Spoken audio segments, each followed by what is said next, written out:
First up, we have the Alice in Wonderland syndrome, also known as Todd syndrome.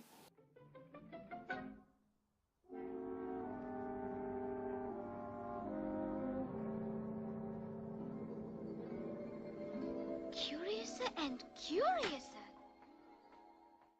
In this, the individual sees some objects as much smaller than they really are, and others as much larger than they really are, especially when observing one's body. They may also find it very difficult to judge time and have many sensory distortions, including a highly altered sense of velocity. Second is body integrity identity disorder, also known as amputee identity disorder. I went blind on purpose, but I don't feel it was a choice. This is a neurological disorder in which a person has the overwhelming desire to amputate or disable healthy limbs or other parts of their body, such as the eye as shown in the clip of the lady who suffers from this.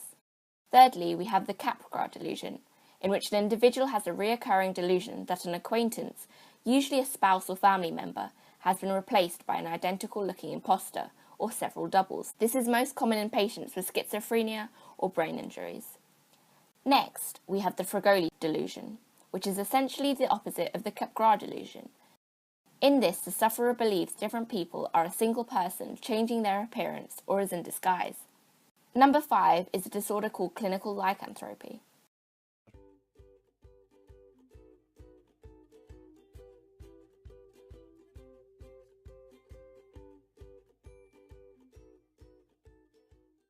As you have just seen, individuals with the disorder experience the delusion of transforming into an animal and begin to behave like the animal they believe they have turned into.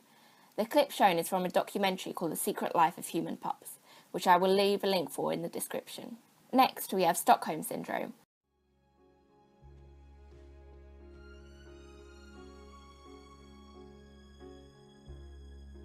Tale as old as time.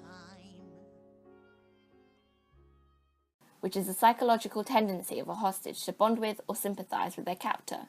It is a popular belief that the story of the Beauty and the Beast is less down to true love, but rather a lot to do with Stockholm Syndrome. Despite the danger and harm inflicted on the victims by their captors, the victims will feel strong emotional ties and a positive relationship with their captors. This positive feeling towards your captor is known as the Stockholm effect. And lastly, we have the fugue state. Who are you? I hardly know, sir. I've changed so many times since this morning, you see. I do not see. Explain yourself. I'm afraid I can't explain myself, sir, because I'm not myself, you know. The fugue state is the name given for the experience of a reversible amnesia for one's personal identity, which include an individual's memories, personality, belongings, etc. It may last anywhere between a few hours to a few months and is associated with significant distress, usually brought on by strong emotional or physical stresses. Thank you for watching. If you enjoyed this, you can go read the full article on Psych2Go, which includes 6 more rare disorders, and you can also find myself on Tumblr, YouTube and Twitter, all of which I'll leave as links in the description.